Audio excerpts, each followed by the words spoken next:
12 novembre 1942. Le désert occidental, Afrique du Nord. Le véhicule américain capturé était abandonné près d'une colonne de ravitaillement britannique détruite. Son équipage avait fui lorsque leur position était devenue intenable. La procédure standard de la Wehrmacht dictait de le détruire ou de l'abandonner. Mais l'officier commandant l'unité de reconnaissance avait d'autres idées. « Faites venir notre meilleur mécanicien. Je veux savoir si nous pouvons utiliser cet engin. » Ce que les mécaniciens de l'Afrika Korps découvrirent dans les 30 minutes suivantes allait remettre en question tout ce qu'ils croyaient sur la supériorité allemande. La prise de conscience ne vint pas comme un coup de tonnerre, mais comme une compréhension rampante qui grandissait à chaque inspection. La petite plaque sur le tableau de bord indiquait Willis MB. Les Américains l'appelaient une Jeep. La première révélation vint lorsqu'ils ouvrirent le capot. Le compartiment moteur était immaculé, conçu pour un entretien rapide par quiconque possédant des connaissances mécaniques de base. Des fils à code couleur, des composants clairement étiquetés, des pièces accessibles qu'on pouvait atteindre sans outils spécialisés. En 2 décennies d'entretien de véhicules militaires allemands, le mécanicien principal n'avait jamais vu une ingénierie aussi réfléchie pour la maintenance sur le terrain. Chaque boulon était standard. Chaque composant semblait identique à celui de tout autre véhicule du même type. Conçu pour la production de masse et le remplacement facile, le moteur Godeville avait une cylindrée de 134 pouces cubes et produisait 60 chevaux à 4000 tours par minute. Pas impressionnant selon les standards allemands, mais la philosophie d'ingénierie derrière était révolutionnaire. Ce moteur n'était pas construit pour être parfait. Il était construit pour être simple, fiable et par-dessus tout, productible. Un mécanicien avec une formation minimale pouvait entretenir ce moteur avec des outils de base, pas de clés spéciales, pas de procédures complexes nécessitant des techniciens formés en usine. Les Américains avaient apparemment conçu ce véhicule en s'attendant à ce que des files de fermiers et des ouvriers d'usine aient besoin de l'entretenir dans des conditions de combat. En novembre 1942, le contraste entre les philosophies américaines et allemandes en matière de véhicules militaires était devenu frappant. L'Amérique produirait plus de 640 000 Jeeps pendant la guerre. L'Allemagne n'en gérerait qu'un peu plus de 50 000 Kübelwagen. Plus troublant encore était ce que cette disparité représentait. La Jeep incarnait la pensée manufacturière américaine à son meilleur. Standardisée, simplifiée, conçue pour la production de masse par des ouvriers semi-qualifiés utilisant des pièces interchangeables. Les officiers s'approchèrent, tandis que les mécaniciens poursuivaient leur inspection. « Alors, pouvons-nous l'utiliser » Le mécanicien principal leva les yeux, choisissant ses mots avec soin. « Ce véhicule est remarquable. Il est conçu par quelqu'un qui comprend les conditions du terrain. » Un officier fronça les sourcils. « L'ingénierie allemande est la meilleure au monde. » Le mécanicien ne discuta pas. Il désigna simplement le système de transmission intégrale. « Regardez ce boîtier de transfert. Un seul levier enclenche les 4 roues motrices. Un seul levier. Nos Kübelwagen nécessitent plusieurs opérations, et la plupart n'ont pas du tout de transmission intégrale. Le véhicule léger principal de la Wehrmacht, la Volkswagen Typ 82 Kübelwagen, était une excellente machine à bien des égards. Ferdinand Porsche l'avait conçue avec l'attention typiquement allemande aux détails. Elle était plus légère que la Jeep, consommait moins de carburant, et son moteur refroidi par air éliminait la vulnérabilité des radiateurs aux tirs ennemis. Mais elle avait une faiblesse critique. Elle n'avait que les roues arrière motrices. Dans le sable mou d'Afrique du Nord, les montagnes d'Italie, la boue de Russie, cette limitation s'avéra dévastatrice. La Jeep, en revanche, pouvait entraîner les 4 roues chaque fois que nécessaire. Le système était si simple qu'un soldat sans instruction pouvait le maîtriser en quelques minutes. Les mécaniciens poursuivirent leur inspection. La suspension utilisait de simples ressorts à lame, rudimentaires comparés aux barres de torsion sophistiquées du Kübelwagen, mais infiniment plus faciles à réparer sur le terrain. Le système électrique était basique, mais robuste. Le système d'alimentation pouvait fonctionner avec presque n'importe quelle qualité d'essence, sans modification.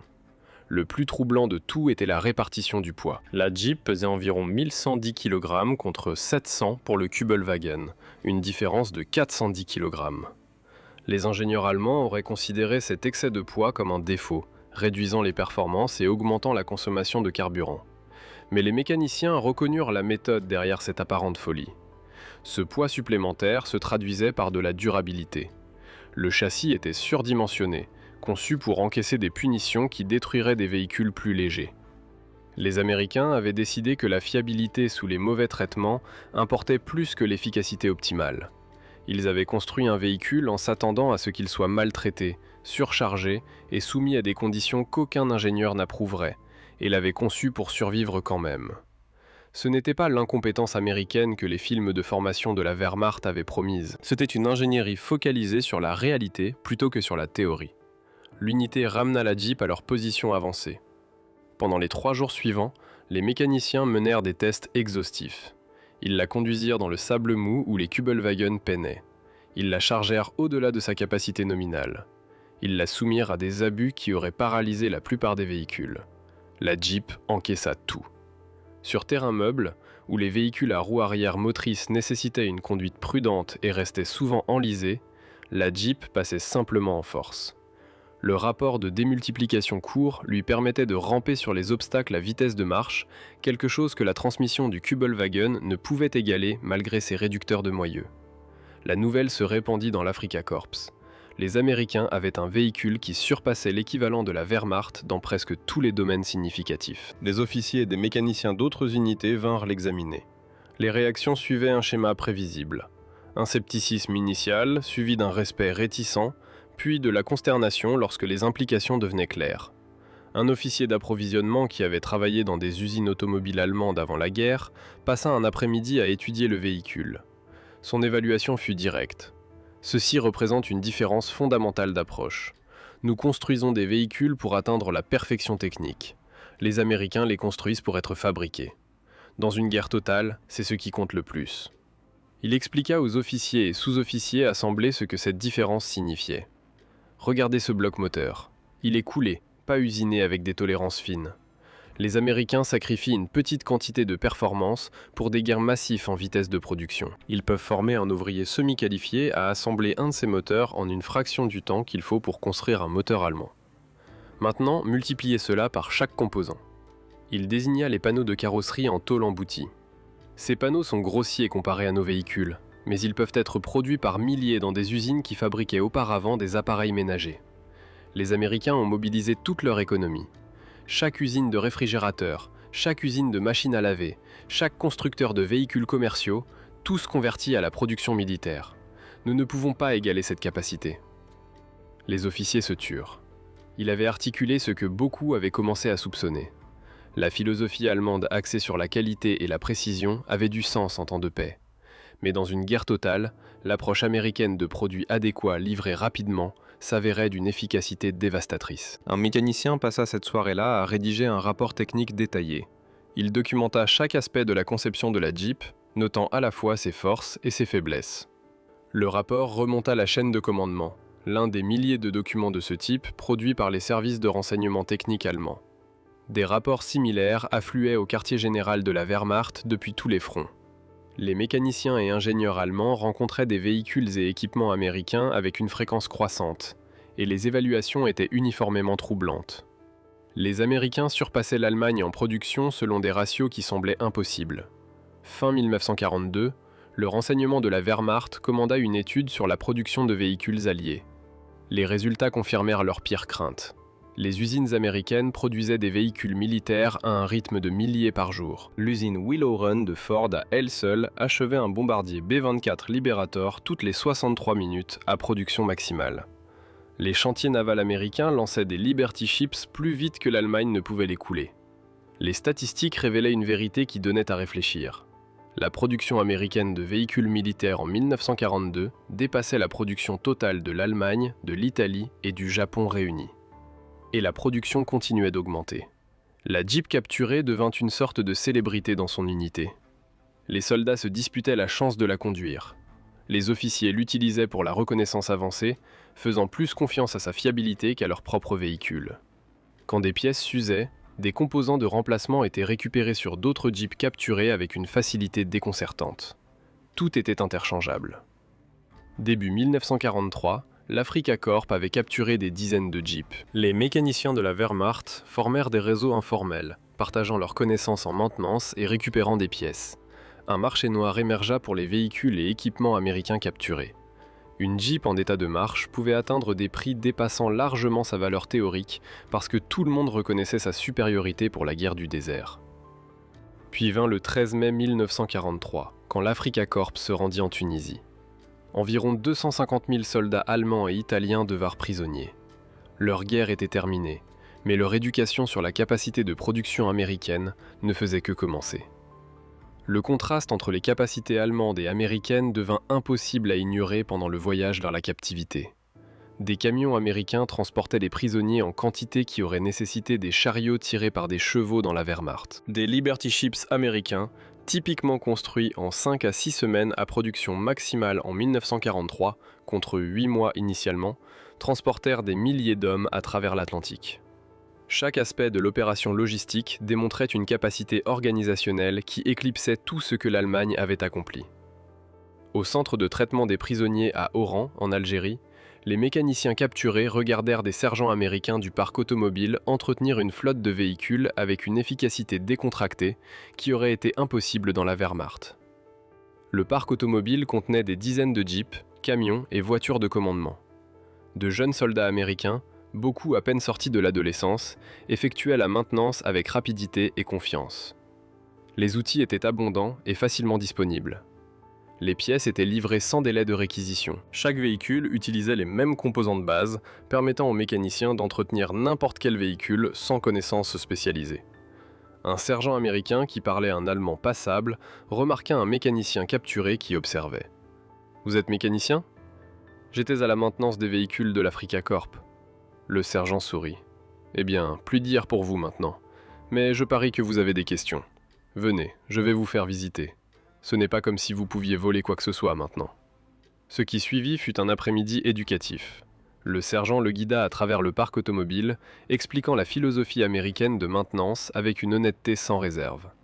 Voyez, le truc c'est qu'on conçoit tout pour que n'importe quel fils de fermier puisse le réparer. La plupart de nos gars n'avaient jamais vu un moteur de véhicule avant l'instruction de base. Alors on fait simple. Des fils à code couleur, des boulons standards, tout est étiqueté. On a des manuels écrits pour un niveau de lecture de 6e. L'idée c'est que si quelque chose casse, n'importe qui peut le réparer sans appeler un spécialiste.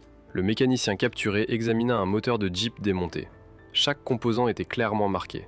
Le manuel de maintenance contenait des illustrations détaillées et des instructions étape par étape qui pouvaient être suivies par quelqu'un avec des connaissances mécaniques minimales. « Combien en produisez-vous » Le sergent haussa les épaules. « Bon sang, je ne connais pas les chiffres exacts, mais des milliers chaque semaine, je suppose. Elles sortent des chaînes de production plus vite qu'on ne peut les expédier. On a tellement de Jeeps que si une tombe en panne, on en prend généralement une autre au lieu de la réparer immédiatement. Des milliers chaque semaine. » Le nombre semblait impossible, pourtant les preuves étaient partout. Le parc automobile contenait plus de véhicules que des divisions allemandes entières n'en avaient possédé, et ce n'était qu'une petite unité américaine dans une base de ravitaillement avancée. Le sergent continua la visite. Des camions Dodge capables de transporter des charges qui auraient nécessité 2 véhicules allemands. Des half-track de transport de personnel produits en quantité qui faisaient paraître les équivalents allemands comme des raretés. Des transporteurs de chars qui pouvaient déplacer des blindés sans user leurs chenilles. Le truc, c'est qu'on a appris de la dernière guerre. On construit tout avec des composants communs. Un boulon d'une Jeep va sur un camion, va sur un half-track. Pareil pour les pièces électriques, les systèmes hydrauliques, tout. Ça simplifie la logistique. Au lieu d'avoir besoin de 1000 pièces différentes, on en a besoin de peut-être quelques centaines et on les produit par milliers. C'était le secret que l'industrie allemande n'avait jamais pleinement saisi. La communauté des composants n'était pas seulement une question d'efficacité de production, c'était créer un écosystème logistique où n'importe quelle pièce pouvait être utilisée n'importe où. N'importe quel mécanicien pouvait entretenir n'importe quel véhicule et le système entier se renforçait lui-même. Le vrai génie, c'est qu'on a conçu pour la fabricabilité dès le départ. Quand ils ont publié les spécifications pour la Jeep en 1940, ils ont donné aux entreprises seulement 75 jours pour produire un prototype. American Bantam l'a fait en 49 jours. Puis Willys et Ford ont affiné la conception pour la production de masse. Tout devait être simple à fabriquer, simple à entretenir et simple à réparer. Les mécaniciens capturés avaient examiné assez de Jeeps pour reconnaître cette vérité. Le véhicule n'était pas élégant.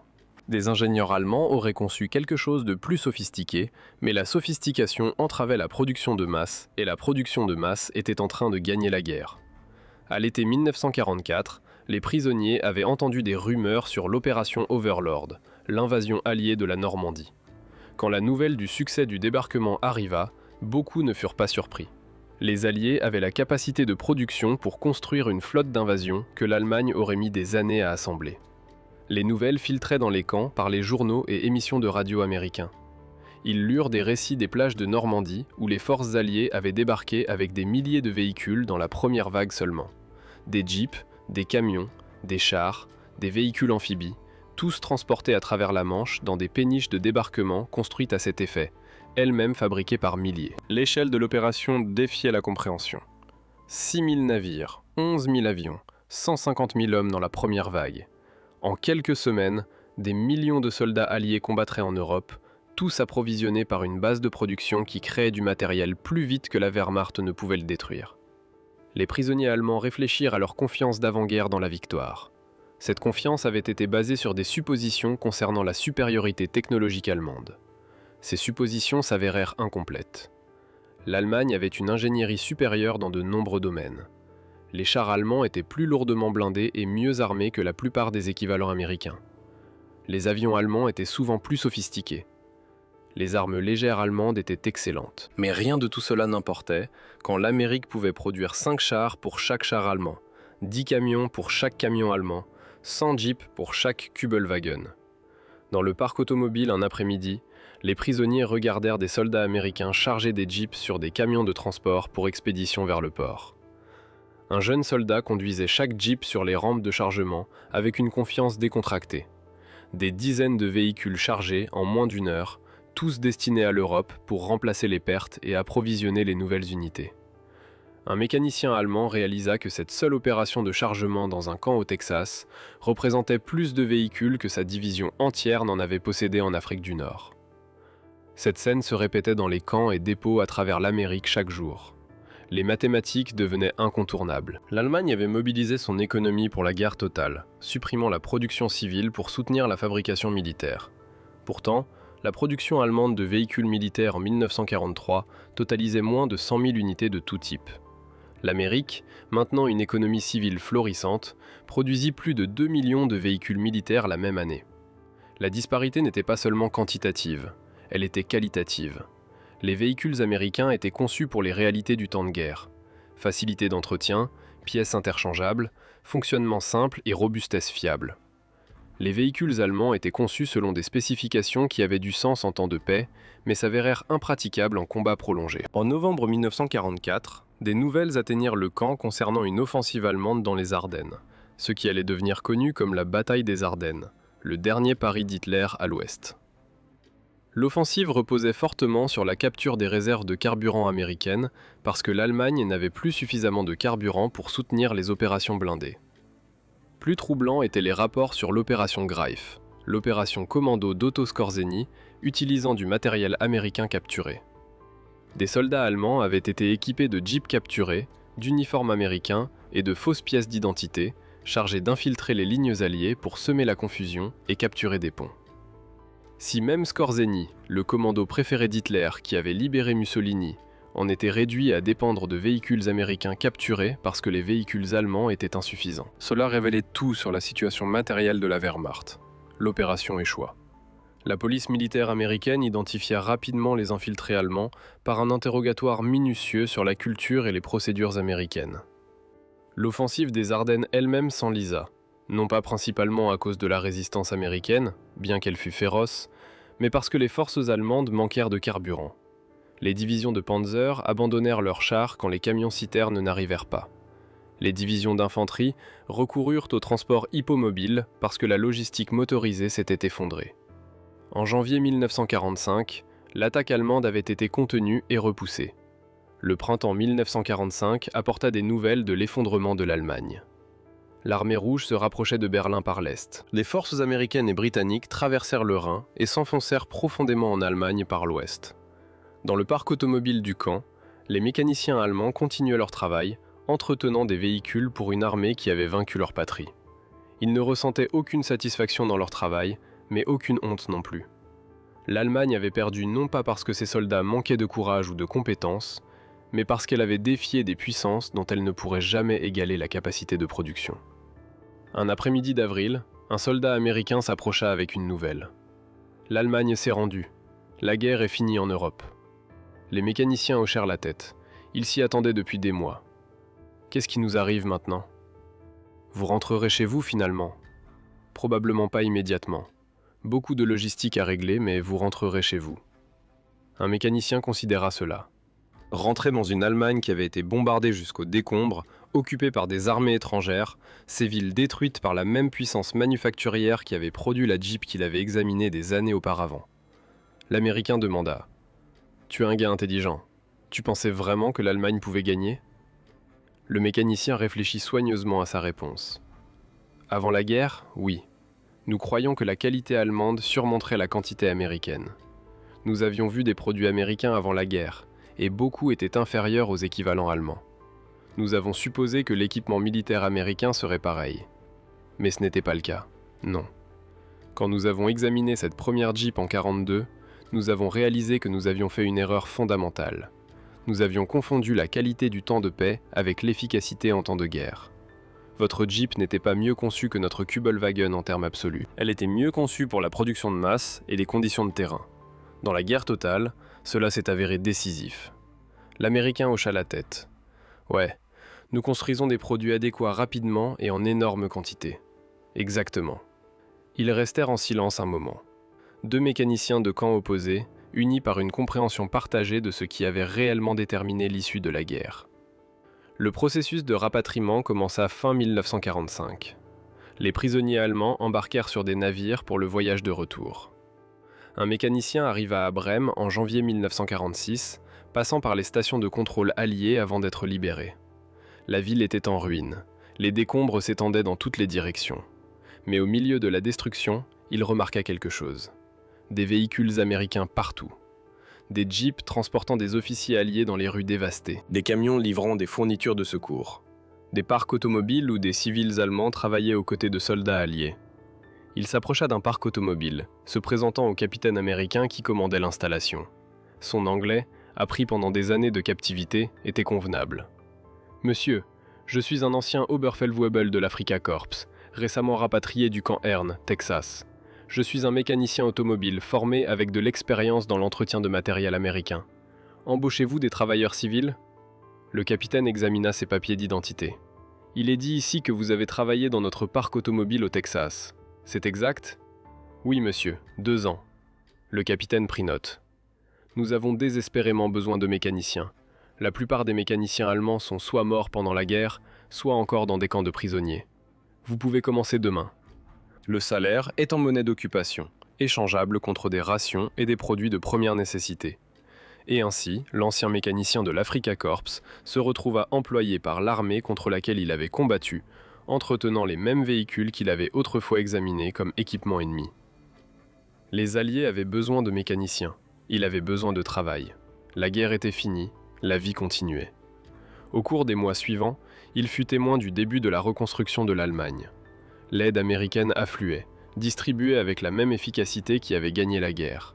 Nourriture, médicaments, matériaux de construction. Tout arrivait dans des camions américains coordonnés par des planificateurs américains qui abordaient la reconstruction de l'Allemagne de manière systématique.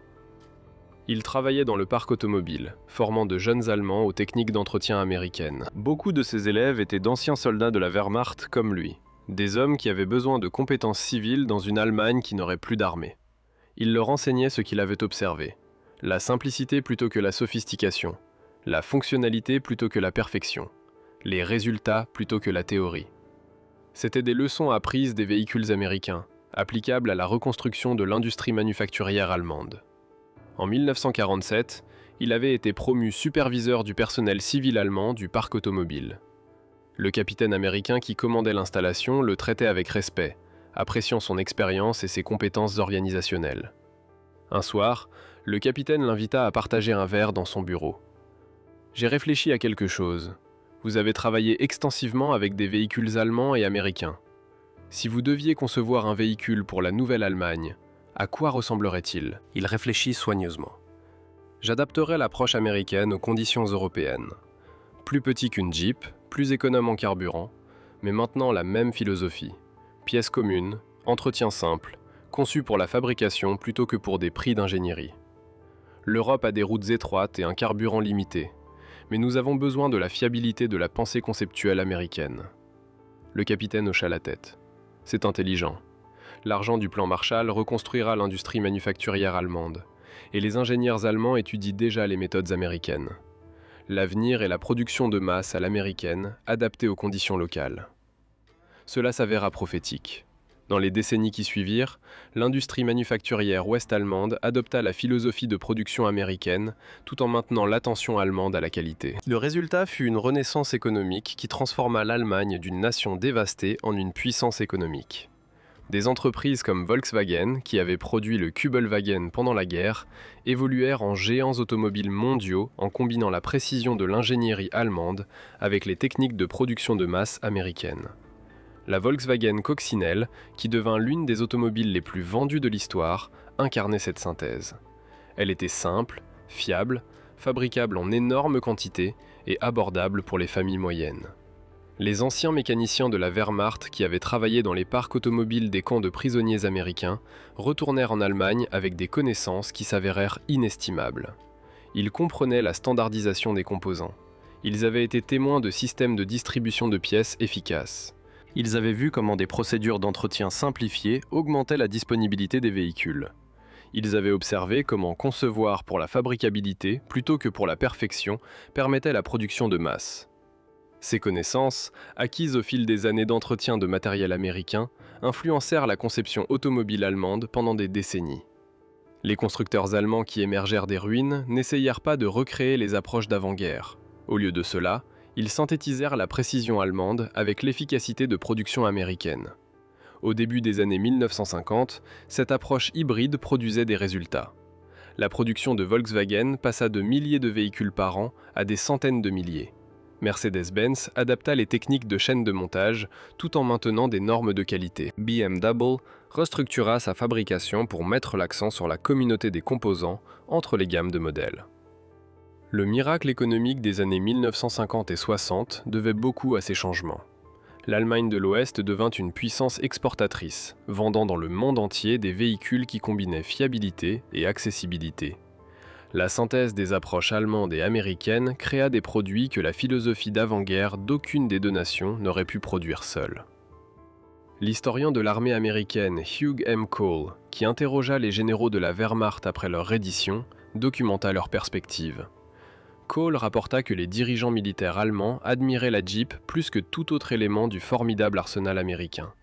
Pas les bombardiers B-17, pas les chars Sherman, pas l'artillerie, la simple Jeep. Parce qu'elle représentait la philosophie de fabrication qui avait réellement gagné la guerre. Le général George C. Marshall lui-même qualifia la Jeep de plus grande contribution de l'Amérique à la guerre moderne. Ce n'était pas une hyperbole. La Jeep incarnait des principes qui transformèrent non seulement la logistique militaire, mais la fabrication mondiale d'après-guerre. Standardisation, simplification, conception pour la production et accent sur la fiabilité plutôt que sur la sophistication. En novembre 1943, l'armée américaine avait suffisamment de données sur les Kübelwagen capturés pour publier le manuel technique TME 9-803, un guide complet pour l'utilisation et l'entretien des véhicules allemands. Le manuel fut publié le 6 juin 1944, le jour J, permettant aux forces américaines débarquant en France d'utiliser tout Kübelwagen qu'elles capturaient. La Wehrmacht ne publia jamais de manuel équivalent pour la Jeep, malgré la capture de milliers d'exemplaires. Il n'en avait pas besoin. La Jeep était suffisamment intuitive pour que n'importe quel mécanicien puisse la comprendre. Ce contraste illustrait la différence fondamentale de philosophie de conception. Le Kübelwagen nécessitait un manuel détaillé traduit en anglais pour que les mécaniciens américains comprennent ces systèmes sophistiqués. La Jeep ne nécessitait aucun manuel pour que les mécaniciens allemands puissent l'utiliser et l'entretenir efficacement. Les réunions commencèrent dans les années 1960. Les anciens membres de l'Africa Corp, qui avaient été capturés en Tunisie, se rassemblaient pour se souvenir des camarades tombés. Lors d'un tel rassemblement en 1967, une discussion improvisée surgit sur les véhicules de la guerre. Un ancien mécanicien offrit sa perspective. Le Kübelwagen était mieux conçu à bien des égards. Plus léger, plus économe en carburant, excellent pour les conditions désertiques où son moteur refroidi par air offrait des avantages. Mais la Jeep était mieux conçue pour la guerre moderne. 4 roues motrices, entretien plus simple, pièces communes et surtout productible en quantité que nous ne pourrions jamais égaler. Un vieil officier qui avait commandé une unité de reconnaissance hocha la tête. Je me souviens avoir capturé ma première Jeep en 1941. Nous pensions qu'elle était grossière comparée à nos véhicules. Il nous a fallu des mois pour réaliser que cette simplicité était en fait une efficacité élégante. En 1943, chaque unité voulait des jeeps capturés parce qu'elles fonctionnaient mieux dans les conditions de combat. Un autre vétéran ajouta : « Le pire moment pour moi fut de réaliser que l'Amérique produisait plus de jeeps en une semaine que l'Allemagne ne produisait de Kübelwagen en un an. C'est là que j'ai su que nous allions perdre, non pas à cause d'une bataille particulière, mais à cause de simples mathématiques. Ils pouvaient remplacer les pertes plus vite que nous ne pouvions les infliger. » C'était le consensus qui émergeait de telles discussions. Les soldats allemands avaient un immense respect pour le Kübelwagen en tant que véhicule. Mais ils reconnaissaient que la Jeep, et ce qu'elle représentait de la capacité de production américaine, avait été décisive. Non pas par l'efficacité au combat seule, bien qu'elle fût efficace, mais parce qu'elle révélait de la disparité de capacité manufacturière entre les combattants. La situation logistique de la Wehrmacht avait été désastreuse tout au long de la guerre. En 1943, environ 80% des divisions allemandes dépendaient du transport hippomobile. L'armée allemande entra dans la Seconde Guerre mondiale avec 514 000 chevaux et finirait par employer 2 750 000 chevaux et mulets pendant la guerre, avec environ 1 100 000 chevaux en service à tout moment. Plus de 2 millions de ces animaux moururent pendant le conflit. En revanche, les divisions américaines étaient entièrement motorisées. Chaque unité américaine comptait sur des camions, pas des chevaux, pour la logistique. Cela créait des avantages opérationnels que les commandants de la Wehrmacht enviaient. Les colonnes de ravitaillement américaines pouvaient parcourir des centaines de kilomètres en une journée. Les colonnes de ravitaillement allemandes, limitées par la vitesse de marche des chevaux, faisaient en moyenne peut-être 30 km par jour dans de bonnes conditions. Quand les généraux de la Wehrmacht examinèrent les raisons de leur défaite, ils pointèrent systématiquement la disparité matérielle plutôt que les échecs tactiques ou stratégiques. Les soldats allemands combattirent avec compétence et courage. Les officiers allemands prirent des décisions tactiques raisonnables, mais l'industrie allemande ne pouvait pas produire suffisamment d'équipements pour soutenir les opérations contre des ennemis avec une supériorité matérielle écrasante. La Jeep devint le symbole de cette disparité, parce que chaque soldat allemand qui en rencontrait une comprenait ce qu'elle représentait. Voici un véhicule si abondant que les Américains le traitaient comme jetable, si fiable qu'il nécessitait un entretien minimal, si simple que n'importe quel soldat pouvait l'utiliser et le réparer, si efficace que les unités allemandes utilisaient préférentiellement les jeeps capturés plutôt que leurs propres véhicules chaque fois que possible. En 1976, l'armée des États-Unis commença à remplacer la Jeep par le HMMWV. La Jeep avait servi pendant 35 ans, une durée de vie extraordinaire pour tout véhicule militaire. Beaucoup restèrent en service dans les unités de réserve et les armées alliées pendant des décennies encore. Cette même année, Volkswagen célébra la millionième Volkswagen Golf produite. La Golf, comme la coccinelle avant elle, incarnait les leçons des approches allemandes et américaines. Ingénierie de précision combinée avec efficacité de production de masse. La synthèse qui avait reconstruit l'Allemagne. Dans les années 1980, l'Allemagne de l'Ouest était devenue l'une des principales économies mondiales. Les entreprises automobiles allemandes exportaient des millions de véhicules chaque année. L'industrie manufacturière allemande était synonyme de qualité et de fiabilité. Mais cette qualité était désormais associée à des méthodes de production efficaces, devant beaucoup à l'influence américaine. La dernière réunion de l'Africa Corps eut lieu en 1998. Moins de 2 douzaines de vétérans y assistèrent, tous dans leurs 70 ou 80 ans. Survivant d'un conflit qui s'était terminé plus d'un demi-siècle auparavant, pendant la réunion, quelqu'un mentionna qu'un musée local avait acquis une Willys MB Jeep restaurée. La plupart voulurent la visiter. Ils se tinrent autour du véhicule, ces hommes âgés qui avaient autrefois été de jeunes soldats en Afrique, l'examinant avec les yeux de mécaniciens et de guerriers qui en étaient venus à le respecter. Un vétéran tendit la main pour toucher le capot, ses doigts arthritiques traçant les lignes familières. « J'en ai capturé une comme ça en 42. Je l'ai utilisée pendant 3 mois avant d'être blessé à El Alamein. Le meilleur véhicule que j'ai jamais conduit. Meilleur que tout ce que nous avions. » Un autre hocha la tête. « J'en ai examiné une en Tunisie juste avant notre reddition. Je n'arrivais pas à croire à quel point la conception était simple. J'ai réalisé alors que nous avions abordé la conception des véhicules de la mauvaise façon. Trop compliqué. Trop difficile à produire et à entretenir. Ils en ont fabriqué plus de 600 000. » Un troisième vétéran ajouta : « Nous avons fabriqué 50 000 Kübelwagen. Ce ratio vous disait tout. Ils pouvaient remplacer les pertes plus vite que nous ne pouvions les infliger. » Ils restèrent en silence un moment. La Jeep était devant eux, une pièce de musée maintenant, sa guerre depuis longtemps terminée. Mais pour ces vétérans, elle représentait quelque chose de plus qu'un artefact historique. C'était un symbole de la capacité de production qui les avait vaincus, de l'ingénierie fonctionnelle qui s'était avérée efficace, de l'abondance qui avait submergé la pénurie. « Nous n'avons jamais eu de véhicule comme celui-ci », dit finalement l'un d'eux. « Pas en nombre, pas avec la fiabilité, pas conçu avec la même philosophie. Nous construisions pour la perfection, ils construisaient pour la production. » C'était la leçon que les mécaniciens de la Wehrmacht avaient absorbée en examinant les jeeps capturés dans les déserts d'Afrique du Nord, dans les montagnes d'Italie, dans les champs de France. C'était une leçon qui façonna l'Allemagne d'après-guerre et influença le développement mondial. La Jeep avait été plus qu'un véhicule. Elle avait été une éducation.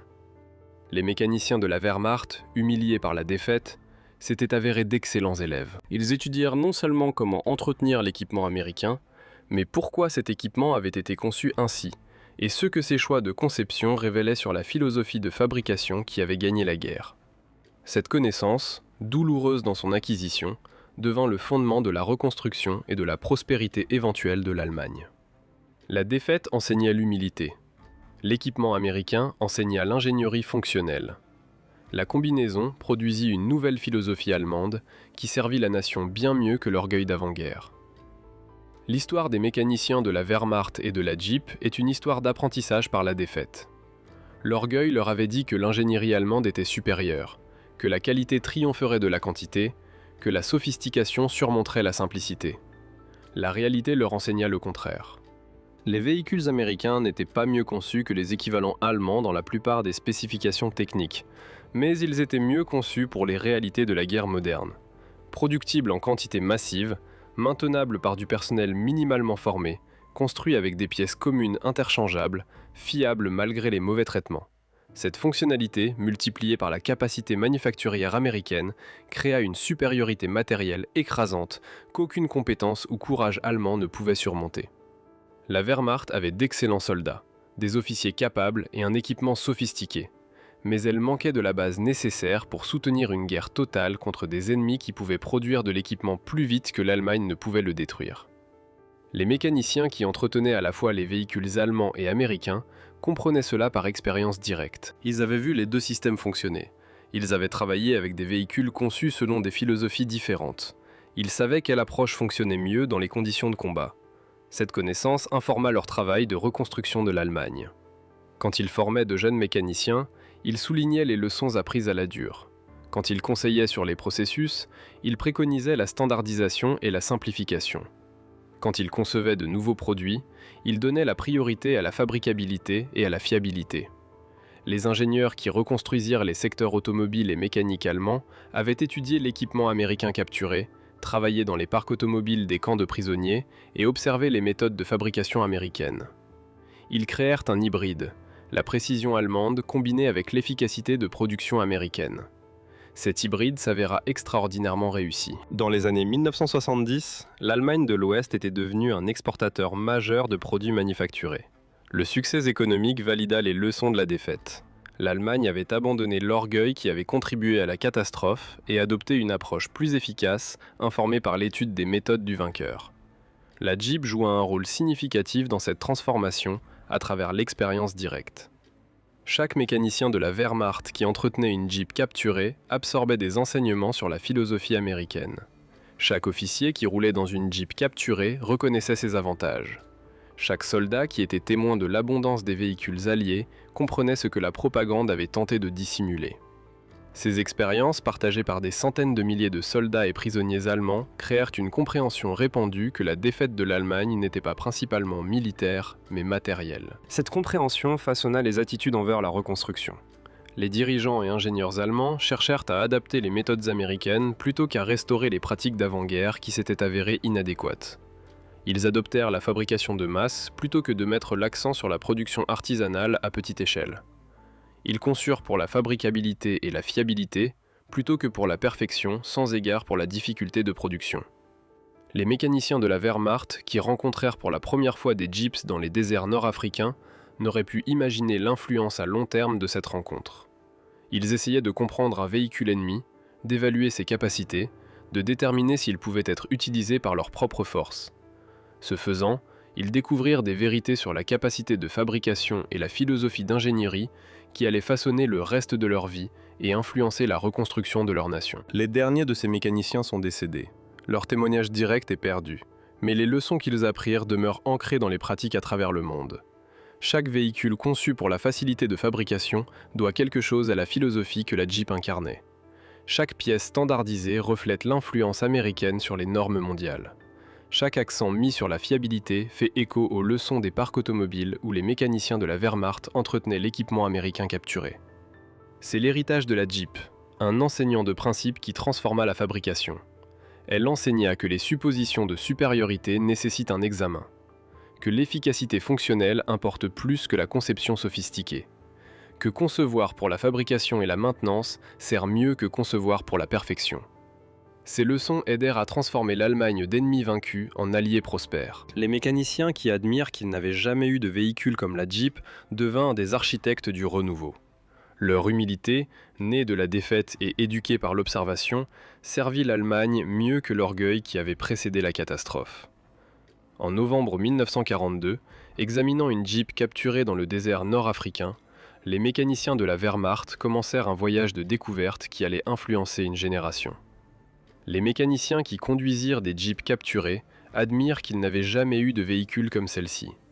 Cette admission marqua le début d'une sagesse qui reconstruisit une nation.